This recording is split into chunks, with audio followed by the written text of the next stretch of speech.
जिस तरह वो जिन्नाती शैतान और शैतानों के काम लेते हैं, इंसानी शैतानों के लिए, इसी तरह फरमाते हैं नबी करीम सल्लल्लाहु अलैहि वसल्लम की तरफ से महबूब बंदों की दस्तगिरी होती है, उन्हें अच्छी राह पर लगाया जाता है। बुरों के दिलों में बुरे रस्ते शैतान की तरफ से पड़ते हैं, अच्छों के दिलों में अच्छे अलमात रसूल पाक सल्लल्लाहु अलैहि वसल्लम की तरफ से होते हैं, अल्लाह की तरफ से होते हैं।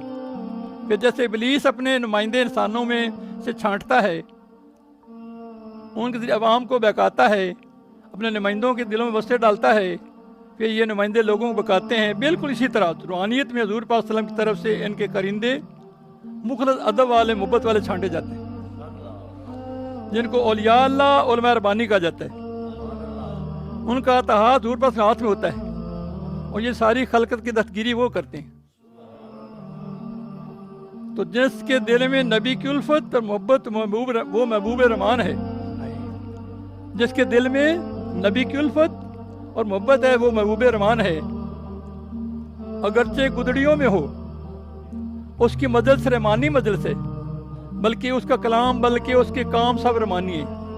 कि जिस कागज़ पर, सुनो गला, जिस कागज़ पर कुरान लिख दिया जाए उसे इंसान चूमते हैं। कुरान नहीं चूमते हैं या ऐसे चूमते नहीं, ऐसे सीने से लगाते, वो निकाल के फिर चूमते हैं ना अल्लाह। तो जिस कागज़ पर कुरान लिख दिया जाए उसे इंसान चूमते हैं। जिस दिल में उब्बे नबी उससे रसूल हो तो फिर उसे फरिश्ते बोझ से देते हैं।